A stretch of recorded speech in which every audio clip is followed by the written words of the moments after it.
to welcome y'all to the March meeting of the Super Neighborhood Alliance. My name is Cheryl O'Brien.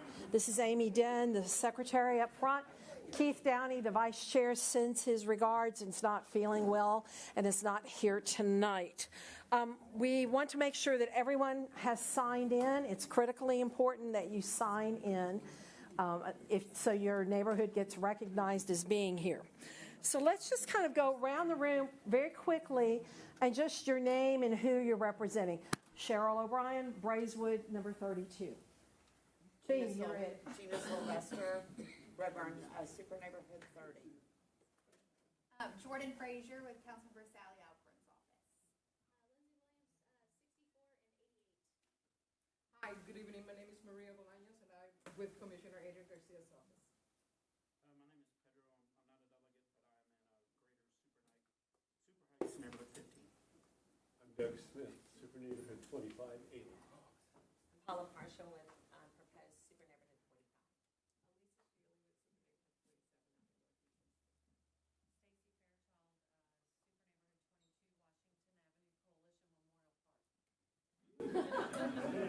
Marie Carlisle, Super Neighborhood 14. Daniela Flanagan, Health Department, Environmental Health Division, Super Neighborhood 55. Rudy Moreno, Houston Permanent Center. Stephen Honashi, Super Neighborhood number 38, Near Southwest. Harold Eaton, President, Super Neighborhood 31, Maryland.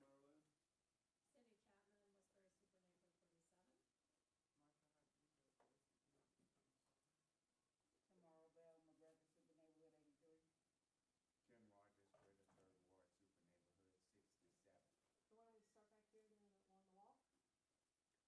Sabrina Bangor Houston, City Controller's office. Christian Ann, Houston Permanent Center, occupancy. Donald Smith, Houston Permanent Center, occupancy inspections. Teresa Geisecker, Planning Department. Kim Bowie, Ehajibo. I'm with the Planning Department, but I work at the Permit Center. I'm Elizabeth Arden. I work at the Houston Permitting Center. Dr. Francis Sedegas, Super Neighborhood 50. Richard Smith, Houston Permitting Center, City Engineer's Office. Kendall Montgomery, Houston Permitting Center, Floodplain Management Office.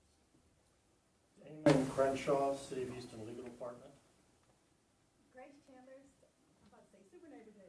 Houston Permitting Center, Communications Manager. Mario Carter, Hadley Dillon Department, Houston Permanent Center. Ray Ruiz, Houston Permitting Center, Co-Development.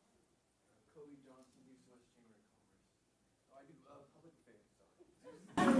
Letitia Grant, Acres Super Neighborhood Council number 6. Greg Surgiscatter, Memorial Super Neighborhood 16. Hey, Warhol, Super Neighborhood 24, Neartown Locust. Lily Rainwater, Super Neighborhood 41. Buenas noches, Priscila Guetta, Super Neighborhood 6582. Roger Bridgewater with Don Ramsey, Commissioner Precinct 3's office. Philip Salerno, Greater Inwood Super Neighborhood Council 5. Amy? Amy Den, Super Neighborhood Alliance Secretary, Super Neighborhood 6488, Greater Eastwood, Lawndale, Wayside. Roger Sauter, with the Mayor's Assistant's Office. How's it going? I'm James Ronhay. I'm with the Mayor's Assistant's Office. I'm the new guy, so good to see all you, and I hopefully get to know you guys a little bit better. Yeah, y'all be nice to him. Herbert Sims, Interim Director, Department of Neighborhoods. So we welcome everybody again to the meeting. And now I would like to turn it over to Philip. Oh, okay. This is for Permitting Center, yes? Yes. Okay. As you could tell by, As you could tell by the introductions, we have a number of people here from the Permitting Center to do a follow-up to question and answers from our January meeting. And we have quite a turnout this evening, so hopefully you all will get all or most of your questions answered. And Elizabeth, you want to go ahead and lead off? Sure will.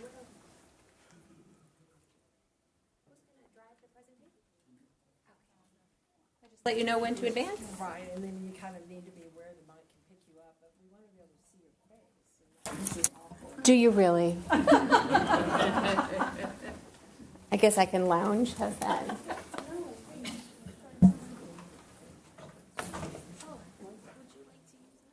Oh, by the way, please hold all questions till the end. Don't interrupt the presentation, right? And I'll wait for our slide. Yeah, I'm sorry, hold on 1 second. No I got it worries. fixed, I don't know what happened.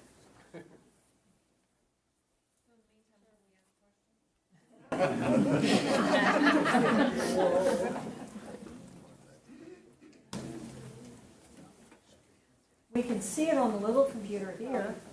I will say we are happy to stay after the meeting if you have other questions you want answered that aren't in today's presentation.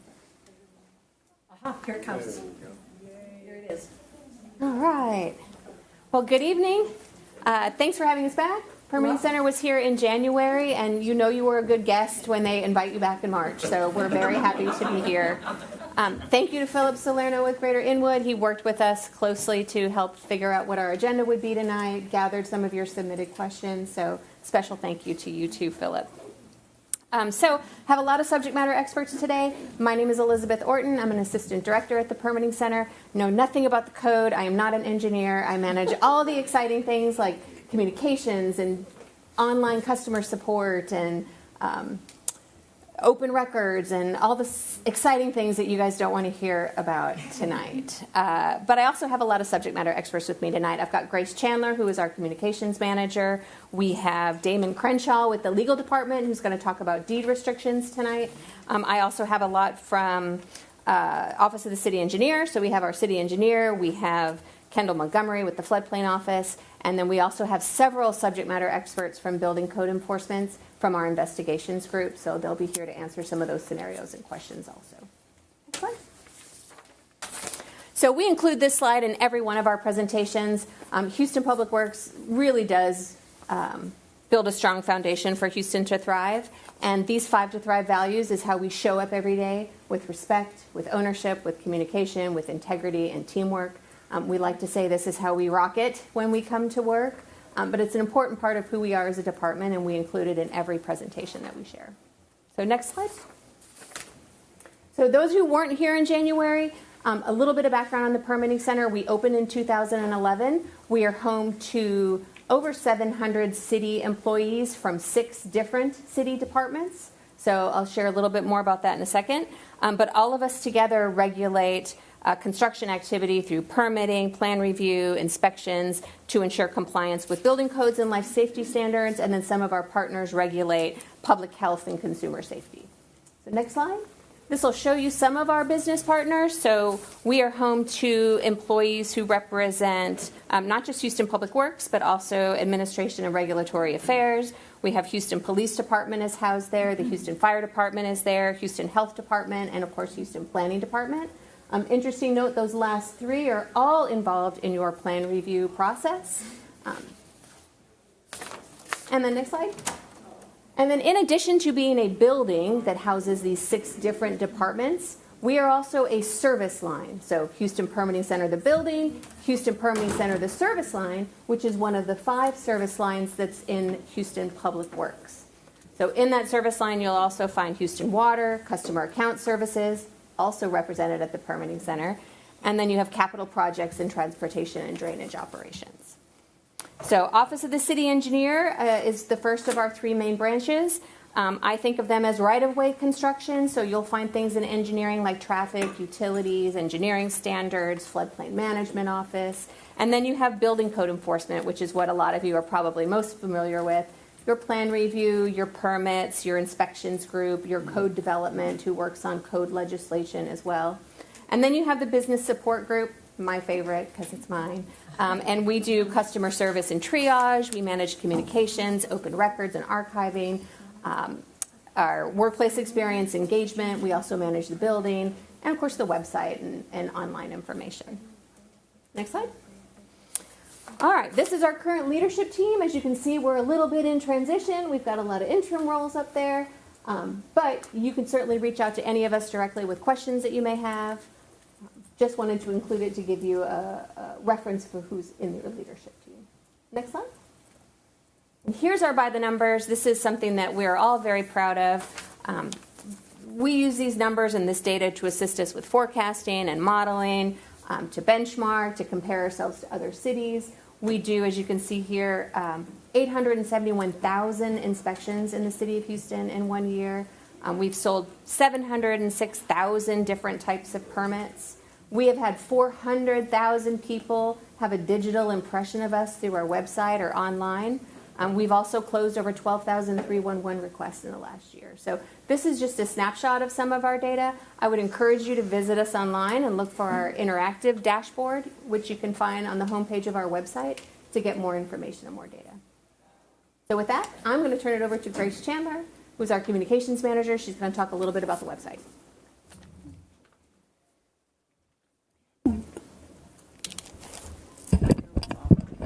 Good evening, everybody.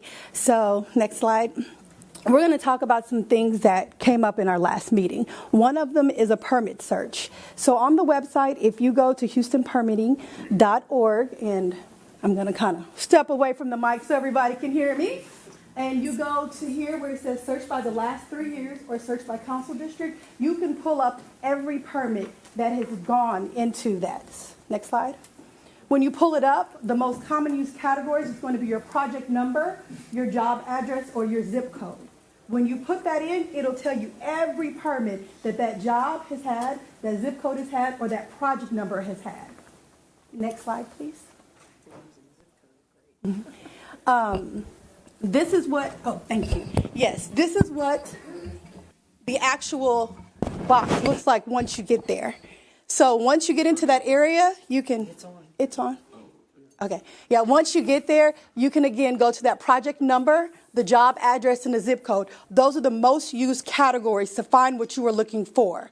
The other ones do work, but we're trying to get you to what you want to find, which is what permits are out there for your area. Next slide. The next thing was a comprehensive report, activity report for the city of Houston. So this is actually done by the planning department, but it's on our website. So if you want to know all the information, and some people have reached out and said, hey, where can I find this report? Where can I find this report? You go to news and events on our page, www.houstonpermitting.org, and then you go to news and events, and then it'll take you here. At newsletter permit e-report, you want to go ahead and report archives. Next slide. When you go there, it's going to take you to planning and development. At that part, this report provides you information with new construction, remodeling, change of use permits. This is the URL that you need. I'm going to leave it there for a couple of seconds in case you need to take a picture of it, or if you want to see it. That is the URL that will take you straight to that report. Because again, this was things that people asked us about, saying, hey, I want to know the comprehensive report.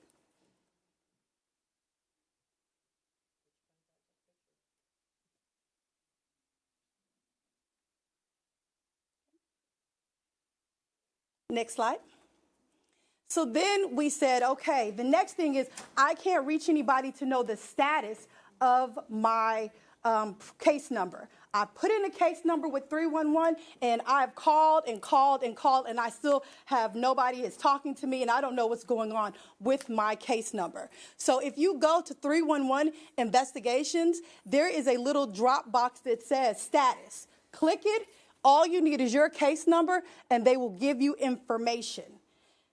I will give you more information in a little bit because it's more for this in my presentation part. But understand, you can find the status of your case number here. You do not have to call. Again, you do not have to call. You can go on the website. Next slide. If you scroll all the way down to that 311, there is a picture that says sample image. It looks like you can't click it. Click it, because when you click it, you can find out the report card for everybody in the city of Houston when it comes to a 311 case. So if you have a case number out there and you're like, they don't get back to me, you can see in that report how many days we're supposed to get back to you and how many days that we may not get back to you. It's a good and bad report, just depending on your area. We're a good area, so we have A's. Next slide. So now, the person of the hour is our legal department, Mr. Damian Crenshaw. Come on up, sir. And again, hold all questions to the very end, and I promise we're going to let you answer. Good evening. As she said, my name is Damon Crenshaw. I work in the City of Houston Legal Department. I am the chief for the section that handles deed restriction enforcement. We have a team of lawyers. We call ourselves the DRET team. It's a deed restriction enforcement team. And we work collaboratively to enforce deed restrictions in the City of Houston. When I came to the City of Houston Legal Department some years ago, I was astounded that the City of Houston government lawyers are enforcing deed restrictions, which are private contracts. It's a very unusual situation. It is something specific for the City of Houston. It was set up in the 80s by the Texas legislature, and I think the reason it was done then, and I don't know for sure because I wasn't here, but I think the reason it was done is because City of Houston does not have zoning. And the only way really for to do some type of zoning things in the City of Houston is to allow the city to enforce it in addition to private citizens who are parties to those contracts. Now, we've been given this authority, and as I said, it is limited, and it says on the screen how it is limited. On the next screen, you'll see our limited areas that we're able to do. The most common one is commercial versus residential. And that's probably the most important. In cities that have zoning, they do that by zoning. And we have to do it in Houston with deed restrictions. Building setbacks, another thing. We have building lines in the city, some done by the code, but you can have different building setbacks in your deed restrictions. So the City of Houston was allowed to enforce those types because, again, that's similar to zoning. Size of lots, size of lots, or size, type, and number of structures. We can do those sort of things. That's pretty common also. Orientation of a structure just means which road does it face. We don't get very much of that. That just doesn't happen much. Most of the time people face the normal way. Sometimes we get people who want to change that, and we can enforce it. And construction of fences, but again, we're limited on what we can do with fences. It has to be a fence that requires a permit under the city code. So next one. Oh, I talked about commercial versus residential being the primary thing that people complain about. This is just some examples that you might not think of immediately. Parking a commercial vehicle on a residential lot is commercial use in our opinion, and we will enforce that. We see it as basically making your residence a parking lot for a commercial vehicle. So we do that sort of thing. We don't do boats, for instance, because that's not necessarily commercial. Maybe it's a commercial fishing boat or something like that. We might be able to do that. But typically, we don't have those kind of things. As I said earlier, we're not allowed to enforce everything. For instance, many of your homeowners associations or civic clubs have a requirement in your deed restrictions build has to submit their plans for review by your association first. We don't have power to enforce that.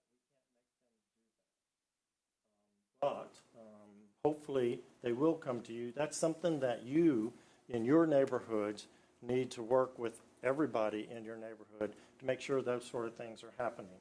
I know it's hard to do, but that's unfortunately your responsibility. Architectural controls, same thing. We cannot, for instance, enforce what colors you may paint your houses. There are deed restrictions that do have those kind of restrictions, but we cannot enforce it. Just because we cannot enforce it doesn't mean that you, as an owner in your subdivision, cannot enforce it. You can still enforce everything in your deed restrictions if you choose to do so. And so can your homeowners association if they have the authority to do so. Let's go to the next one. Oh, there we are. So The way we do it, we're complaint driven. We don't have the resources or the staff or the personnel to go out and roam through neighborhoods to look for deed restriction violations. We rely on people in their neighborhood to make a complaint to us. So you're our eyes and our ears for these sort of things. So there's several ways you can contact us. I think most of you probably already know about these ways, but we put them there again. Next one. These are the districts and assignments currently for the lawyers on the deed restriction enforcement team. And some of them will have multiple districts that don't tend to have a lot, and some of them will have fewer districts that do tend to have a lot. So Ms. Bari is a new lawyer in our office. So she only has one district at this time, but she'll be expanding to more later. All right, next screen. In most cases where we do enforcement, it gets resolved before going to litigation. Most people will try to comply. They don't always, and sometimes we go to litigation. We handle all the cost and expense of doing that if we choose to enforce. And so it can help out neighborhoods, especially lower income neighborhoods, help you out with enforcing your deed restriction. Next one. I put this in because we want to emphasize that these are your deed restrictions, not ours. The city doesn't make them, the city doesn't write them, the city doesn't modify them.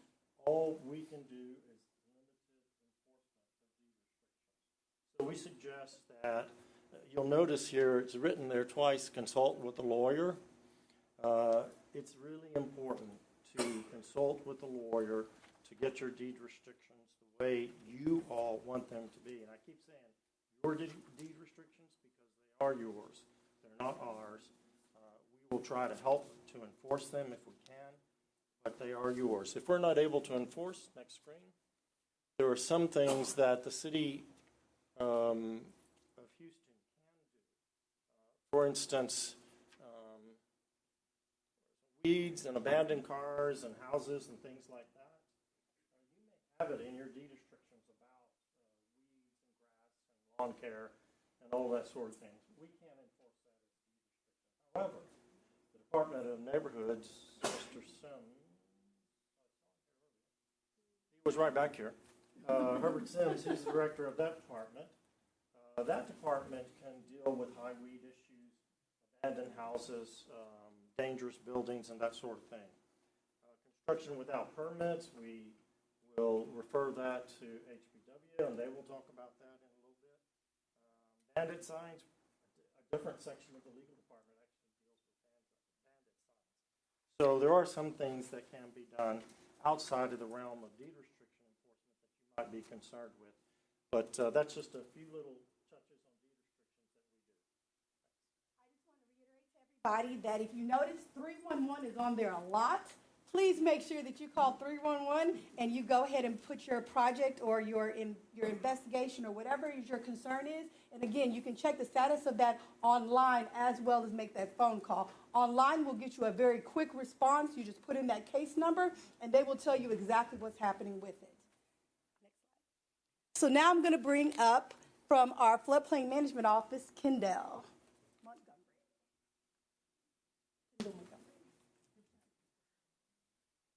Good evening, everyone. I'm Kendall Montgomery, and I'm a project manager with the Floodplain Management Office, which is a part of Houston Permitting Center.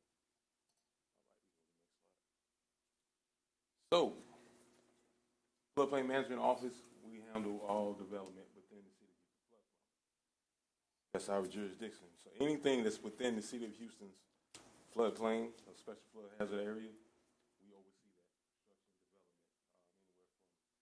anywhere from new houses, parking lots, driveways, in the right of way and on the private side. We oversee the development on both of those. So this is some basic information here. The city of Houston participates in the National Flood Insurance Program. Basic information when the city of Houston enrolled in that program in 1979, a little bit before my time. Flood maps. These are some of the effective dates. On there, you'll see that you notice that some of your flood maps, you have different panel numbers. That's because some of them became effective on different days. Different areas where we have developments take place, some of those streams are restudied. And then once they restudy, they go through and the map's updated. And so it has an updated burn panel date on it there. Also, we use the Chapter 19 Code of Ordinance to help regulate the floodplain. So if you have a question about something within the floodplain, you can just simply search on Google, Chapter 19, it comes up, and that's what we use to regulate floodplain development. With this, the City of Houston, being a part of the National Flood Insurance Program, we participate in something called the Community Rating System. What that is the City of Houston has a higher standard than what FEMA requires. With us having a higher standard, that allows different citizens, homeowners, to get a discount on your flood insurance. Those who are in the special flood hazard area and people that are outside the flood hazard area, if you're kind of close to an area, if you want flood insurance, you can sign up. You can also get a discount as well. For us right now, we'll consider what's a Class 5. Class 5, you get a 25% discount on your flood insurance. So if you happen to stay within a floodplain, a special flood hazard area, and you have flood insurance, I would suggest that you contact your insurance agent and make sure that you are getting this discount. Next slide. And here's more about a community rating system. As I just explained here, FEMA has minimum standards. We go above that. Classes are 1 through 10. We are Class 5. We're probably, at one point in time, we were the largest city in the nation with a Class 5 rating. Next slide. And since we are Class 5, you get up to a 25% discount on your flood insurance. Again, if you're in a special flood hazard area, contact your insurance agent. Make sure that you are getting that. So I'm quite sure they're just not going to volunteer this information. And here's our contact information. Again, if you have a question, there's our phone number at 832-394-8854, excuse me, and our email address, fmo@houstontx.gov. If you happen to email that, we do have staff that constantly monitoring that. And then once we get that email, we typically try to respond to you within a 24-hour time frame there. Now, also some other things that you can do with the floodplain management office. We do plan reviews. Also, if you have a question about developing within the floodplain and you want to speak with someone in our department before you begin your development, you can contact us and we will do what's called a pre-development meeting, where we will go over the requirements for development in the floodplain, just so you have an idea of what you can and can't do before you begin to invest money in a development within the floodplain. We also, outside of that, let's see what else we do here. Conference calls.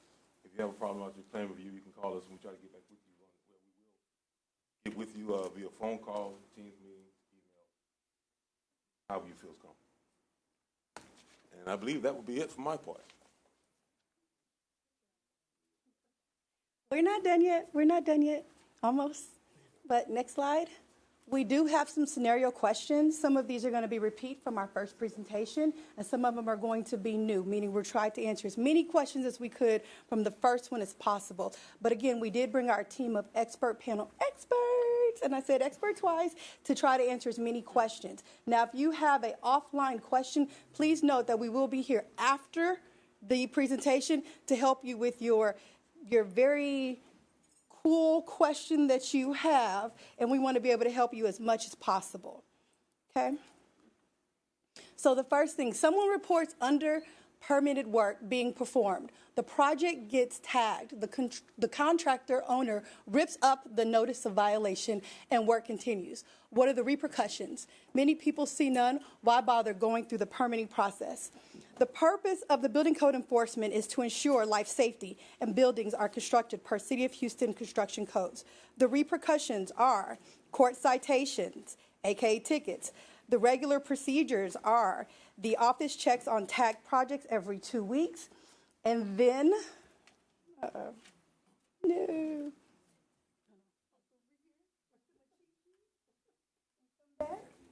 And then we allow for due process.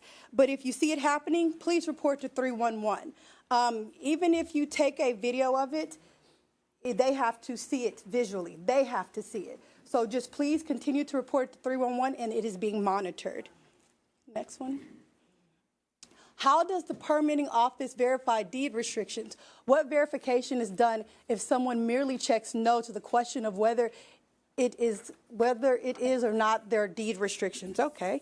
The permitting office does not verify deed restrictions. When an applicant applies for a permit, the restriction affidavit which asks if there are any deed restrictions or if they're violating any. Meaning, you check the box, we don't check it. We just say, okay, thank you. For the City of Houston, we do not verify whether deed restrictions are completed. The deed restriction goes into the Harris County Courthouse. I want to say right there is the phone number that you can call and contact. If there's a deed restriction complaint, call that number, 832-393-6333. Next slide. What will the city do if the contractor lies about the declaration? I have somebody here, one of my experts, who is going to refer him to come back on up to go ahead and answer that question. Mr. Damon?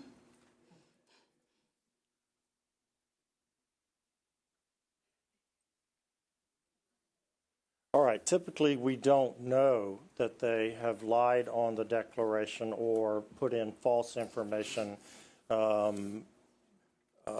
based on not even knowing. We know that people come and sign the declaration page when they don't even know, they haven't bothered to look, and they're not going to bother to look to see whether or not they have deed restrictions. And so some of that is that they're not telling the truth, that's for sure, because the deed restriction declaration specifically says that they have inquired whether or not they have deed restrictions.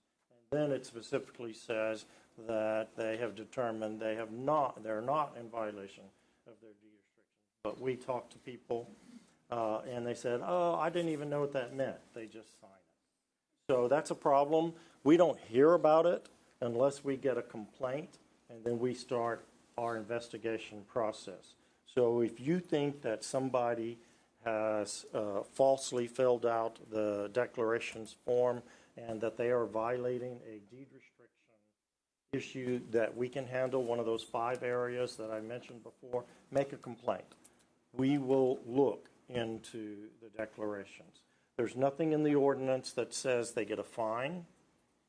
There's nothing in the ordinance that says they get taken down to jail for doing this falsely. I guess there's probably some law somewhere about filling out a government document and falsely doing so. We do not prosecute that. The district attorney's office prosecutes that. So that's one of the problems we have here, that we don't check, the permitting department does not check deed restrictions, and I'll tell you that when we do deed restriction enforcement, it takes hours, if not days, of review. It takes huge expense at pulling the documents and reviewing them. I don't see how the permitting department could do that. Work wouldn't get done. So that's one of the problems we have. The mayor has said at last week's council meeting that he was going to get some council members together to address this issue. So, to be determined. All right? So, I just wanted one thing. I said about contact us for the violation. What we do with the declaration, and there's no specific penalty, we go ahead and do our regular enforcement based on what your deed restrictions say. If we're going down to the courthouse, though, and we are going down to the courthouse in a couple of weeks, involving the deed declaration document. You all might have heard about this. It's about the duplex cases, building duplexes in a single-family residence. We will use that declarations page where they signed and said they were not violating it. We will use that as evidence in the case as best we can to show that they're not being forthcoming. So how does this have any value? It has value there. And for some people, they actually do start inquiring about deed restrictions when they see this document. That's what we 1. That's what this document is intended to do. So this has been in effect since before I started doing this stuff. Unfortunately, it's gotten to where people ignore it.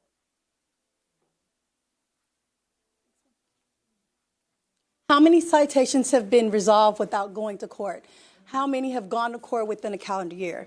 Last year, from January 2023 to November 2023, 2,000 citations were issued for investigations. We cannot access the court system to speak on how many have gone to court in a calendar year. We do not have access to that. Next slide. How do I get more details on the enforcement procedure? The action determines the enforcement, which we all call an investigation. Open investigations are monitored, and if necessary, actions are determined. Please check the status of your investigation by using the case number through 311. For legal reasons, details are not communicated to the public. Again, for legal reasons, details are not communicated to the public. But if you have more questions, you can make an open records request for the property. Okay. What is the recourse for ensuring the contractor removes field dirt from the floodplain without a permit? Come on back up.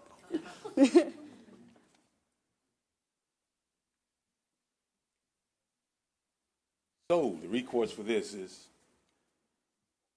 when someone has done a 311 complaint, we go out and verify that they're in the floodplain. We have an inspector go out to do an investigation. They verify that there's field within the floodplain without a permit. From that point, they issue a we call a red tag notice, which is an issue of violation. Typically within 24 to 48 hours, some form of communication is done where they use HCAD to find out who the owner is and mail that violation to them. Sometimes the inspector goes out. You may be able to get in contact with the contractor owner, with the owner on site. And at that point, that's a face-to-face notification. Outside of that, they may even use an affidavit to try to get in contact with the owner, let them know that there's a violation. From that point, we want everyone to comply, so the inspector gives them about 10 days to begin their compliance to see, okay, begin the process of getting a permit. Some people may not want to get a permit. They may just decide, okay, I'm going to remove this field. So how does the inspector ensure that the field has been removed? That inspector is going to require truck receipts showing that, hey, you had someone to come in there and remove that field. That field was then taken from that site out of the floodplain and then taken to a facility. A truck receipt should show that. Then after that, they're going to require that that owner gets a topographic survey done by a professional surveyor or a professional engineer to ensure that everything was removed. What we'll do is we'll use that topographic survey and we'll compare that to contour lines or the information that we have via HCAD or our own website here, our contour lines, to see, okay, this is what it was before and this is what the topographic survey shows now to ensure that the field has been removed. Now in the case that someone decides, okay, I'm not going to do anything, at that point, our inspector can issue a citation. That citation fine can be anywhere from $250 to $2,000. They take that to court and go from there. And at that point, once it makes it to court,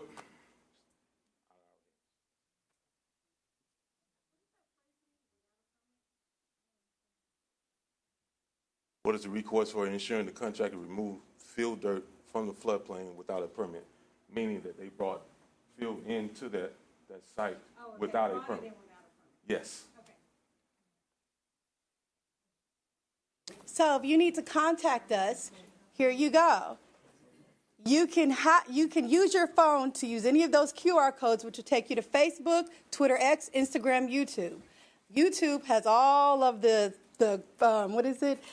trainings we have for the Houston Permitting Center. We also have something called the Houston GBRC, which will be hosting an event on the 28th of March. So please come by for that. I mean, we can all put a smile on our face for that one. But make sure that if you have any questions, reach out to us at 832-394-9000 or www.houstonpermittingcenter.org. This time, if you have any questions, regarding after this meeting. You can also email us at alert.permittingcenter@houstontx.gov. Your question will then be redirected to the expert area so that they can be sure to make sure that they answer your question. I'll give y'all a couple of minutes to take this one down, and it's actually COH permits. It's all one word, permits. Ma'am?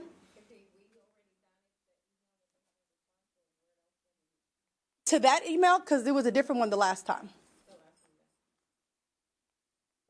On XH. Oh, that's your question.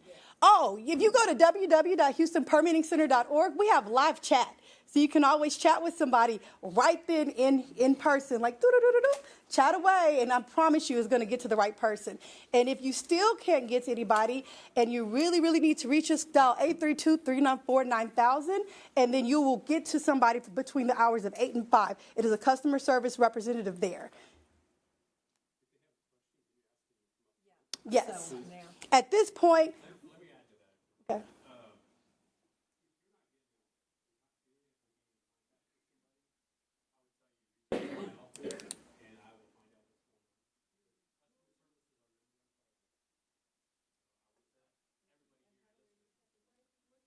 If you go to the... Can you come up to the front and see?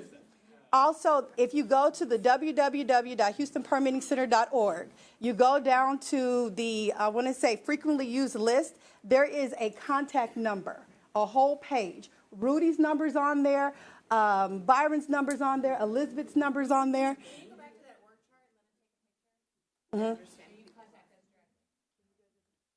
So I'm not advocating.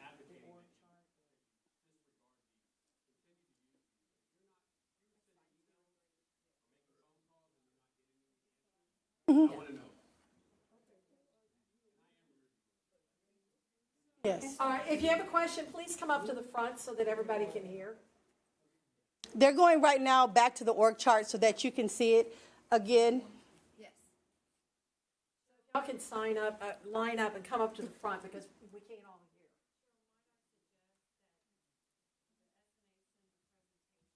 We always send it in the minutes. They're always attached in the minutes. But if you have a question, please line up and come up here to talk. 1 minute. Yes, in 1 minute. So, Pedro, come on up. Good afternoon, everyone. My name is Letitia Grant. I'm the Acres Home Super Neighborhood Council president, and I'm under the impression that not every builder fills out that form and they are intentionally putting the incorrect information. However, I'm a real estate broker by trade, and I've had a lot of builders tell me it's difficult to locate the deed restrictions. So in giving advice, where do we tell them to go to find if that area has deed restrictions? Oh, and not to mention places like Brookhaven, those restrictions are so old, it mentions colored. So there are many like that are very old. There are many on the books that have expired. It's not an easy thing to determine whether or not a subdivision has deed restrictions, unfortunately. The City of Houston does not keep deed restriction records. The county clerk, Harris County Clerk's Office, keeps deed restriction records in the real property records. It is not easy to find them. We have experts, title research people that do it. That's one of the expensive things we have to do. We have to go to the county clerk's office and we check every single property individually, because even in a subdivision, from one lot to the next, the deed restrictions may be different and exceptions may apply. It is not an easy thing to do. So it is the responsibility of the owner to know what their deed restrictions say. So when they apply for a permit, the owner is on record, supposedly by this declaration, for determining whether or not they're complying. We have to rely on that. It would be extremely difficult to review every application. So if you want, the best thing is your homeowners association for your subdivision or your civic club or your super neighborhood get a copy of your deed restrictions. And if you see something going on, let that person know you do have deed restrictions in that area. If you have regular meetings and you're talking about your deed restrictions, then people are going to talk and know about it before they do it. So that's the best way to get the deed restrictions known.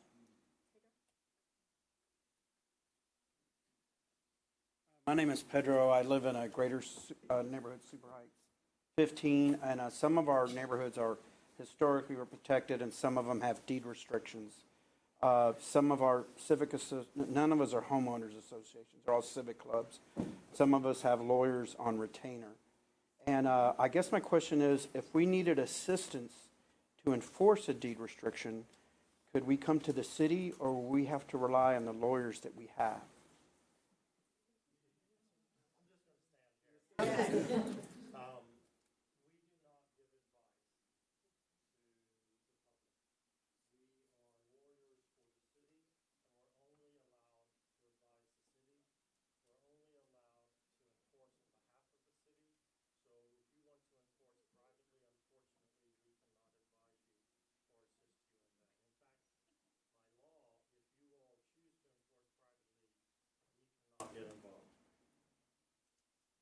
Counselor, you can still stand. Greg Sturgis, Getter Memorial Super Neighborhood 16. Also, another good tool is every week the permitting center sends out a list of all the permits that have been sold for the prior week. Just look by your zip code, and you can look down and find them. That helps us know about it, too. My concern is these people are signing affidavits. If they went out and started building a second story on top of what they said was going to be a one-story, you would red tag them. You would stop them. Here's the same case. They've gone in and they've said, oh, yeah, we don't have any deed restrictions. They've made a false official statement.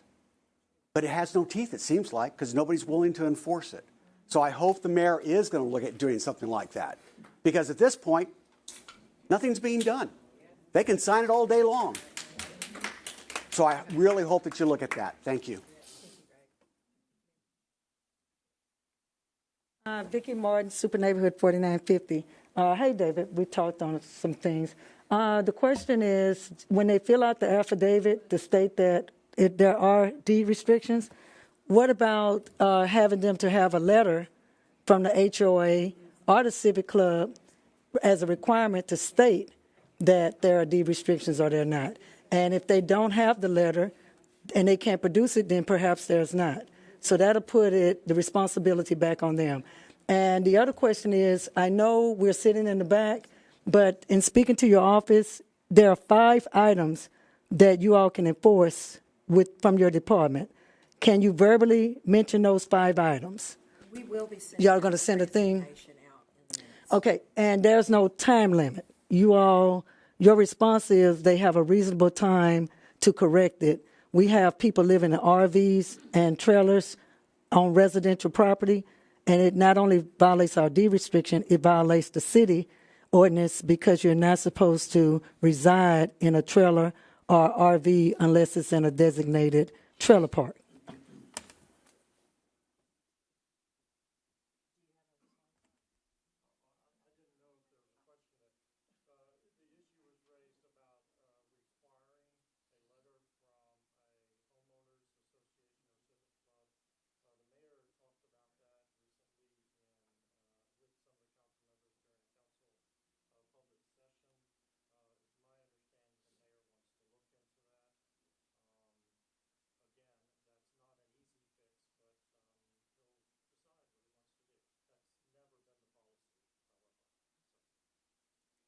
Marie Carlisle, Super Neighborhood 14, and I do want to first say thank y'all for being here. You're getting a lot of heat, and I appreciate your willingness to stand here.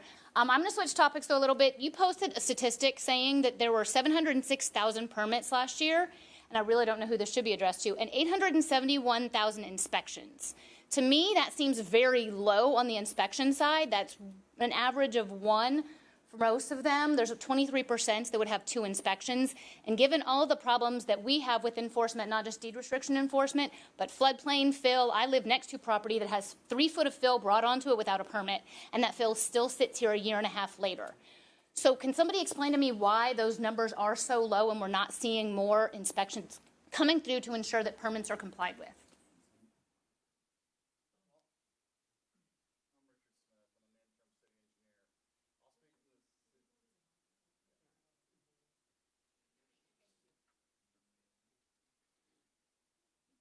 So I'm Richard Smith. I'm the interim city engineer. I will speak on the city engineering side, stuff that's done in the city's right-of-way, such as sidewalks, the driveway between the street and the property line. For us, a lot of times we'll go out and do an inspection.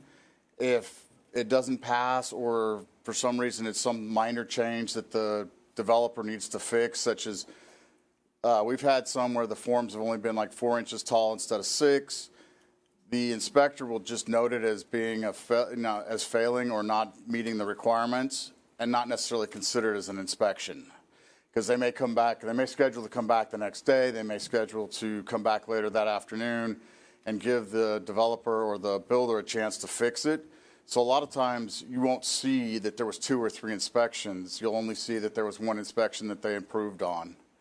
So that would be on the city engineering side. I can't answer for the building side, but at least from the city engineering side, that's a lot of times what you'll see is not so much that we're not doing more inspections, we're just not recording the inspection every time. And they'll just say it's a partial, which sometimes we'll get partials, like if they just did the sidewalk, but they haven't done the driveway.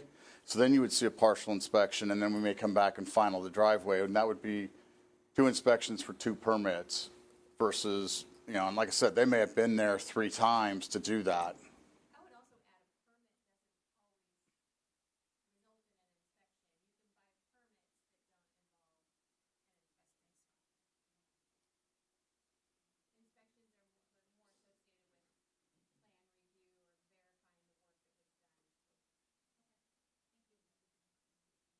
Ready?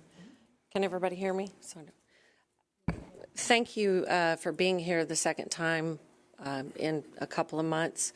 I've listened to this presentation now for the second time, and it is maddening to me to hear the same responses that we got in January. And it just confirms the hamster wheel that the super neighborhood leaders find themselves in every time we go to access the permitting department, whether it is through our council members, through ourselves. To me, it's pointless to reach out via your contact us system because it's a hamster wheel. As Marie said earlier, she's been dealing with one situation for a year and a half. I live on Washington Avenue. I'm responsible for the 12 neighborhoods along Washington Avenue. We all know what goes on at the west end of Washington Avenue. And there are building code enforcement or lack thereof that we're still waiting for answers on, particularly in one situation, Fuegos at 817 Durham. They have no CO, and the unpermitted structure there has invalidated the CO they did have. So I'm looking to get with, I think, the building code enforcement director as well as Rudy to find out some answers to my question. Thank you.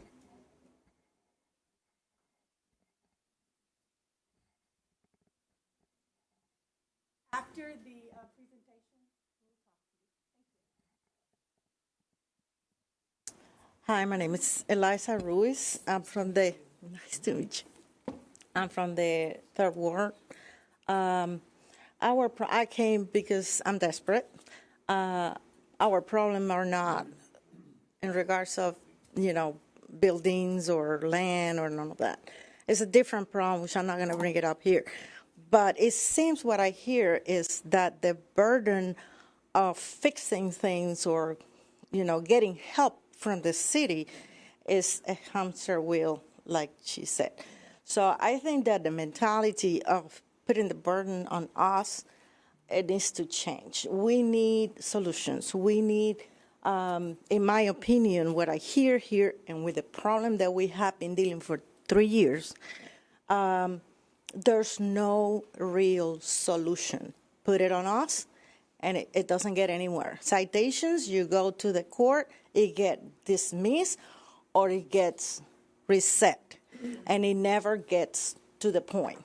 So I hope this mayor understand that there's limit, but we need help. We need solutions.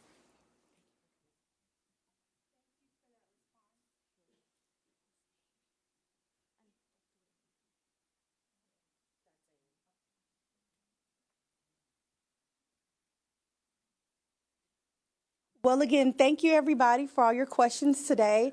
Again, after the meeting, we will be here to address certain questions. Rudy will be here. Miss Elizabeth will be here. I'll be here, and some of our expert panel will be here to help you to get some of your situations fixed, or as best as we can, direct you to the next point of contact. But hopefully we'll be fixing it. Yay, us. So with that being said, I'm going to turn it back over, because we're here to help. All right. Thank you. Thank y'all very much. We appreciate it, and y'all are going to stay around, right? Yes. Okay. Very good presentation. Thank you. Councilmember Davis, thank you for being here. Sorry, we saw you sneak in, so welcome. We're glad you're here. Thank you. Okay. In the interest of time, we're going to go ahead and move on. But do remember that they will be hanging around, okay? So the next on the agenda is to approve the minutes. We had a couple of little minor tweaks in wording, so we need to kind of go through and make a couple of little wording adjustments on the minutes. So once we do that, we can send them out to y'all redline to show what changed, and we'll bring them up next month. We just need to do some verification on some of the wording. Now we're going to move on to old business. I wanted to remind y'all that we have a committee working on revising our bylaws. I just want to make sure that every delegate and or alternate for your super neighborhood has received a copy of the proposed bylaws revisions. And if you haven't, please reach out to us. It's very important that everybody have a chance to take this back, talk about them with your super neighborhood councils, okay? So if you haven't gotten them, let us know. And now, Rhonda, you had a request. Yes, we're going to let Director Sims. Okay. Have it at it. It's your turn to talk. I'm going to talk about Robert's Rule? Yes, the portal. All right. So, as a part of this new fiscal year, we partnered with a company to do Robert's Rules of Order in a portal-style training. So the portal includes live training, webinars, as well as if your officers change within the year, they can go into the portal, do the training, take the tests, and get their certificate that they've been trained in Robert's Rules of Order. So we did it's not a mock training, it was really a training for us because we're not Robert's Rules of Order experts either, and it went really well. So it was good information. We got to preview the portal, see what other trainings are there as well. So it's not just Robert's Rules of Order, it's how to chair a meeting successfully, 7 fundamental motions, which is something that I didn't even know because I think even in council meetings we don't get that far into motions. So it was pretty, good to hear about that. Also, when to apply the rules. So when do these rules become in effect? So I really enjoyed that part of the meeting when she talked about the box. And as long as you're in this box, the Robert's Rules of Order doesn't control the whole meeting. Information is not under Robert's Rules of Order.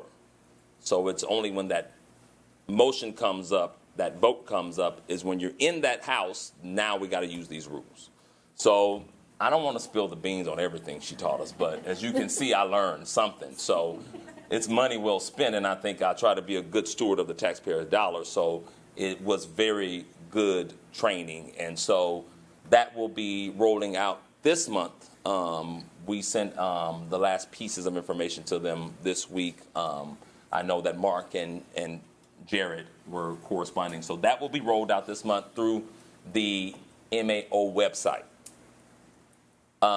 So when you see that link, we'll be working with you guys to get the username and logins and all that going. Correct. You're going to get, talking loud, going to get a link at your Super Neighborhood email. So make sure you're checking that. And they will reach out to you for your council information as well. That way everyone can register on council. What we hoped to do is that the councils would work together, kind of a team building exercise together to provide better meetings for your community. And I thought it was great as a demonstrative, passionate person myself, that a lot of the issues you're discussing are very issues that you have maybe been dealing with for years. You're very passionate about them, and I think it will help direct the meeting and to be constructive. Because if you're like me, after I tell you a while, I start repeating myself. So I did like that part because I was thinking of myself in a meeting and how to apply the rules. So hopefully it helps and productive. We would like your feedback when you're using them on how it's going, whether you find them useful. We do have a year subscription, and that's a calendar year. So the subscription goes from January 1st to December 31st. And then from there, we'll decide whether it's worth to re-up that subscription or move on to something else. But how long is the training? Oh, the training wasn't very long. If you do the portal self-paced, I believe it's anywhere between 25, you can go as long as 45 minutes, depending on how long you take on it. Right. The webinar itself wasn't 45 minutes. I think maybe we extended to an hour, but it was kind of an awkward room situation, so it kind of extended the meeting maybe a little bit longer. But it's not long at all. And very informative. It's packed in there. Thank you. I personally wanted to say that Amy and I had the privilege of attending kind of one of y'all's department meetings, and and we got to see some of this, and I think it's going to be very exciting, and will help us all in running more efficient meetings. We've heard from many, more than a few super neighborhoods are having some problems in how to run a meeting, and I think that this will be extremely helpful in running things. Now I wanted to give y'all some updates. I referred earlier that the bylaw revisions, I'm asking, the team is asking that we get one combined list of comments per super neighborhood. If you have any suggestions that you want to express about the revised bylaws, we want the super neighborhood to come together with one list. We don't want to be getting 15 lists of conflicting comments from super neighborhoods. So we're asking for the one list from each super neighborhood on potential changes you'd like to see made in the draft of the new bylaws. And just to let y'all know what our process has been for this is the city is fully aware of the fact that we're doing this, okay? We're not doing this without the city knowing that we're doing it. They know the process that we're following, that we had a committee, and the committee is working on the proposed bylaw changes. And that will lead to, most probably, a need for a new memorandum of understanding with the city. And once we come up with bylaws that we all agree on, then we will look at the memorandum of understanding. We've been kind of doing it in tandem. And it's our memorandum of understanding with the city. So then we will update that memorandum of understanding, present it to the city. I think the city legal department is probably, by that time, is probably going to have seen it already, and it should be fairly seamless. But that's the process by which we're going through to do this. The city is aware of that. They have no questions about it. So they're just waiting for us to finish and give them something so that we can go to that next step. So now we're going to move into our open forum, and so we're going to ask you to go for 2 minutes. If you can just line up again if you have anything you wanted to come up and announce, let us know what's going on in your neighborhood. And I'll kick it off. Super Neighborhood 31, Braeswood, has applied for a city grant. Knock on wood. I don't think this is wood, but we're hoping. No, don't knock. No. And, I'm hoping that there are other super neighborhoods that got their applications in, and that we all have really positive news to share in a couple of weeks about that. Pardon? What's your project? Oh, our project was to do some landscaping. Go ahead and be lining up. Our project was to do some landscaping along the Stella Link corridor and working with some of the small businesses around there. It's heavily trafficked entrance area to the city, and it needs some sprucing up. And so we wanted to put in some irrigation system. So we got it all done. Following up on that, how many did apply? How many are in? How many applications did you receive? 10. That's good. Okay. Question. The MOU is what equivalent of certificate of formation is.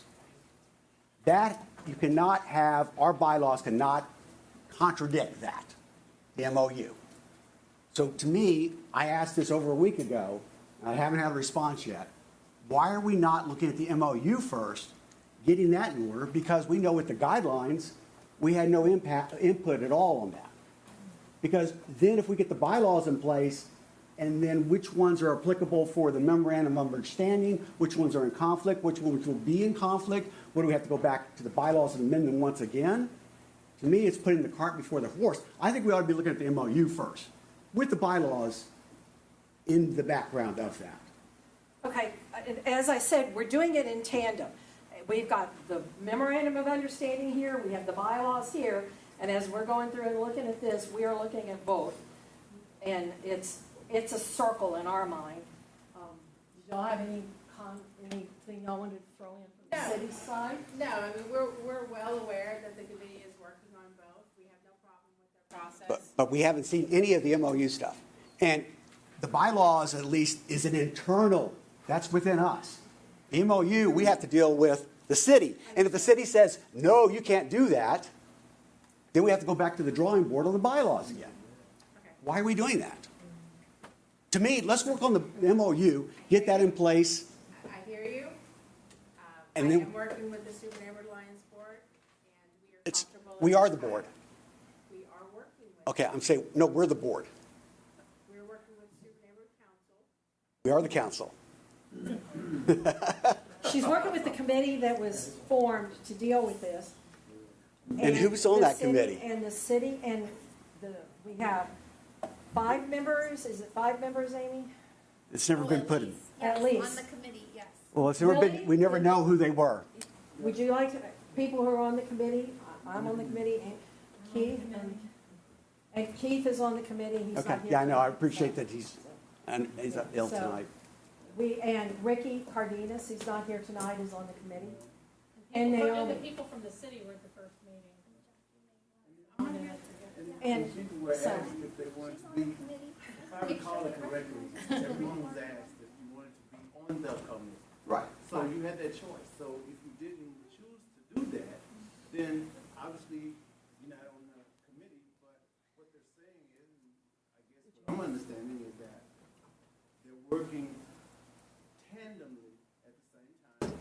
The city is aware, so the city has no objections. And if the city, Okay, but I don't think this is our debate time, Yeah. to be honest with you. Right. No, and I'm not questioning about getting on the committee. I was questioning who's on the committee. We just didn't have that information. I thought we announced it, but go ahead. Hi, I'm Jackie Mayhorn with Super Neighborhood 47 East Little York Homestead, and also President Emeritus of the Super Neighborhood Alliance way back in the day, 2005, Bill White days and stuff. But the question that I have is the guidelines. When do we give feedback back to the Department of Neighborhoods, and how do you want it? Because one part of it is saying that you guys will not help with a 501c3. I am requesting that you do that. That's, oh, yeah. At this moment, we are not assisting. That is something that we have been discussing behind the scenes. But at this time, we are not assisting with the 501c3. Yeah, so I am happy to see that you guys have an administrative grant, because I've been dealing with this for 24 years and I haven't received not one stamp to mail out to help do outreach to the community. And so that's helpful. I mean, it's like 24 years late, but it's helpful. So on that, I want to remind everybody that grant does not run to the end of December. It's our fiscal year, so it's the end of June. So all of your expenses that you want reimbursed, you find out if an expense is reimbursable, contact Sandra Cortez. Yeah. Currently, hopefully, budget doesn't pass till later this year, but hopefully the program funding stays intact in its current form. So we'll get the chance to fine tune a lot of things, look at the guidelines. Yeah, because I hate to send you an invoice now, for that. And the last question, it has to do with the Super Neighborhood Action Plan. So, you can move me up. So I know we talked about, we submitted to the Super Neighborhood Alliance. What is the process around it? When do projects actually get funded, or how many has in the past? Because the whole time that I've been around with the Super Neighborhood process, it hasn't worked. So they'll go, oh, it's CIP, it's SNAP. When do we get priority with these projects? It goes to the mayor, where's the funding? It's not clear. When you go to CIP, you don't even know. It'll be on there for 5 years and then just drop off. There's no process around that either. So you don't know who can take it off. We know how it gets on, supposedly, with our council members. But you go look for a project and nobody knows, oh, it's no money, it's no budget. Well, I'm still talking. 2 minutes is what I'm trying to tell you. Thank you, baby. So really quickly, and I know you've been around for a while because I've been around as well. And the city does not do snaps the way they used to. That ended in Anise Parker's administration in the very last 2 years, I think, of her administration. We don't do snaps the way they used to. The Super Neighborhood Action Plans, the snaps, will go to the Alliance, and we will put them online. The goal is we don't have money for that, your projects, but you turn into the Alliance what you want to see in your neighborhood. We will put that online on the website to where it's very transparent and clear, and that elected officials will be able to see what you want. So you shouldn't have a elected official saying, I didn't know you wanted that. Well, it's been online. So rolling out the new guidelines has been labor intensive, and we're really trying to work as fast as we can. Right now, we're really hoping you guys get your bylaws in quickly. Your turn. So are we doing snaps? Table that one, I'll talk to you. Yeah. So let's. Okay. So mine is also, the topic is also on regards to the guidelines. One, there is nothing in the ordinance about SNOs. There's the Super Neighborhood Alliance and there's the Super Neighborhood Councils. Creating a whole nother definition called SNOs, Super Neighborhood Organizations, seems to me, what the heck, why aren't we calling them Super Neighborhood Councils? That's what's in the ordinance. And I think the guidelines need to go back and start reflecting what's in the city ordinance instead of making up new names of organizations. It's the Super Neighborhood Alliance and it's the Super Neighborhood Council. And these are guidelines. Short of what is required in the ordinance, the word must does not belong in guidelines. Otherwise, it should be called the requirements. I know these are word semantics perhaps, but they have meaning. And again, need to go back and look at this document and make it in accordance with the ordinance. Or you take the ordinance and you amend it and you take that to City Council. That's all I have to say. Thank you. I want to say that it is a living document. I welcome your suggestions. I think I speak for your director says that we do want to make some changes. So you guys, we really want some help, so let us know where you'd like to see those changes. Okay, we bring up sheet metal fencing all the time, but today my community has charged me with reporting. If we can look at the report time, when we call 311 and there's let's say there's a tree waste violation, and we call it, they have 25 days.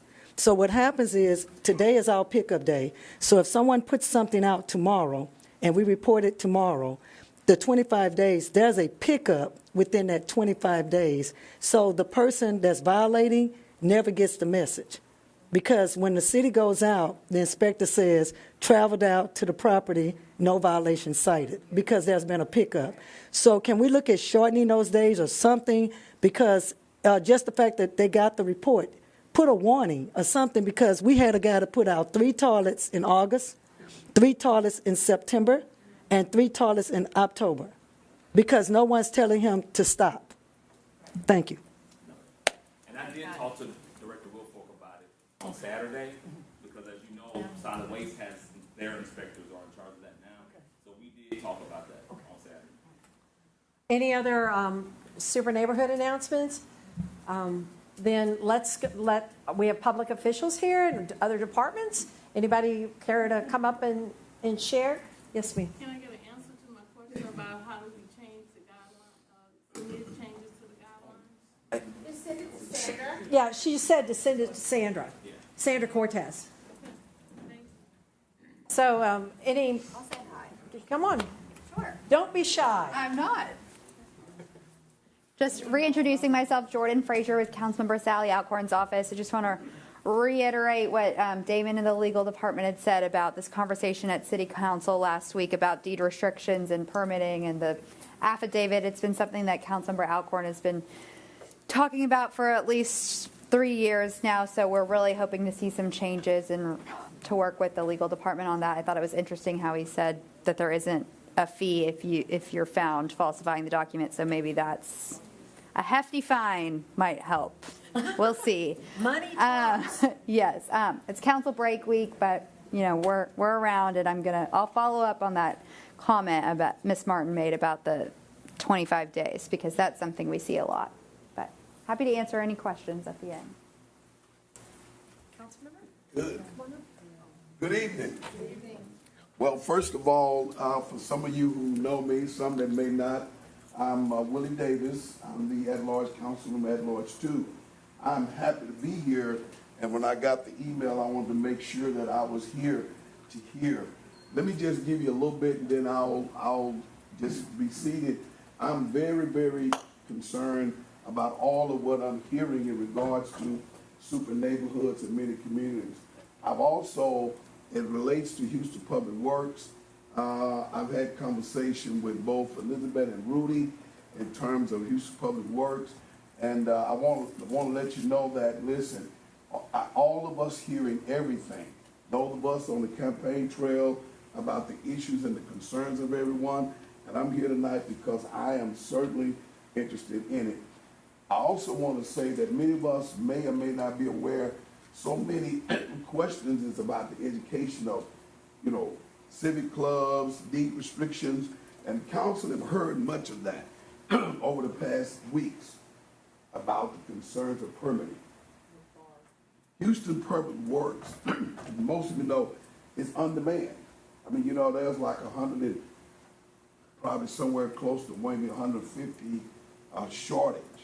And so you know that we've got to deal with that issue in regards to some of the problems that we're having within Houston Public Works and permitting and civic association and deed restrictions. So I'm going to make this statement. I'm not speaking for the mayor, neither am I speaking for any council member, but the attention to these deed restrictions have been brought to us. We've been hearing on it. Stacy and so many others who talked about deed restrictions. And let me tell you, the mayor's taken the part to say that he's going to form a group of us together to actually tackle the deed restriction issue. And so there is no quick fix to it, but I do know one thing: we want to help everybody that we can. Last thing, and I'll take my seat. As an at-large, one of the things that I'm initiating, as an at-large, I'm going to host an at-large meeting all around the city, every 3 months. Every 3 months, I will host one on the north side, on the south side, on the east and the west, and I'll do that every year at different locations. Why? So many people do not have a chance to express their concerns because everybody can't come down to City Hall, find a parking place, go through security, sit in council, till their name get called to speak for 3 minutes or 1 minute, okay? So I just take it upon myself that I'm gonna do the meeting. My staff and I will go out to that. The first area we're doing is North Acres Home. That's the first community we're going to. After that, then we'll go to others. The district council members will be invited, but it's by me. I'm the at-large, and I represent everybody, no matter where you live. So the objective of that is to hear from the immediate community. I just think it's a process. I'm not saying everybody, every other at-large and district councilman have to do it, but, you know, we have to definitely do something. So just want to make that now. Thank y'all so much. Thank you. If you'll send us your meeting list, we can. I will. Hi, I'm Teresa Fetter-Geisecker with the Planning Department. I do community engagement. Because we had permitting here tonight, we wanted to introduce you to Kim Bowie E. Hadibo, who runs the Planning Department section called Site Planning Review, based at the Houston Permitting Center. She's going to tell you briefly what it is we do. Down. Okay. Yeah. Thank you. She's going to tell us briefly what we do at the Houston Permitting Center as the Planning Department. Kim? Hi, everybody. Just wanted to let you know that what we do is we review, my group, it's about 12 of us, or 12 people under me. And so what we do is look at a lot of the things that the planning department creates through ordinances and different, they work with you guys often, but everything that they do. So just for example, the historic, we have the historic department, we have the minimum lot sizes, all of those things. My group is checking that during the review. So I wanted to make sure that you know that somebody is looking at building lines on plats, building lines on surveys. What happens though is that the deed-restricted building lines are not always there. We're also not attorneys. We don't know if they're active or not, but if we see them, we usually will reject the project. I was telling Teresa, yes, sir, that I have conversations personally with people calling me at least 3 to 4 times a week about violating deed restrictions and them not wanting to change it. But our objective is to reject, and if we'll send them, we'll say, hey, you need to check and see if there's a association or an HOA or somebody that you can get approval, because we can't approve it. So I just want you to know that there are items that are being caught, or it would be worse. We are looking, and that's all. And I'm here if you need me. Thank you, okay. Not quite. Here, talk to either one of them. Okay. Hello, my name is Sandra Puente. I'm here on behalf of Commissioner Leslie Briones, Harris County Precinct 4. Thank you for allowing me a few moments to talk. We wanted to invite everyone to our next listening tour. It is Saturday, March 23rd. Doors open at 8:30 a.m. over at the Richard and Meg Weekly Community Center. That is 8440 Greenhouse Road in Cypress. I know it's a little drive for some of you. We do plan on coming back to the city later in the spring, early summer, for 3 more listening tours. We want to come back around and let you know what we found out the first time around last year when we had all of our listening tours. And thank you for attending those as well. We want to share with you some progress, share with you our plans for 2024 and going forward. And I did bring my business cards here, along with my Chief of Staff, Alice Lee, and our Manager in Community Engagement, Public Affairs, Austin Reese. And we want to thank you again. And if you have any questions, please approach us after the meeting. That's Saturday, March 24th, from 9 to 10:30 a.m. I'm sorry, 23rd, from 9 to 10:30 a.m., March 23rd, Saturday. Wow, lots of information disseminated tonight. Thank you all very much for coming. I want to remind everybody the April meeting will be virtual again on Teams. We'll send out the link. As you can see, we're trying to slowly get back into having some in-person meetings because we think it's important to have a chance to chat with each other in person.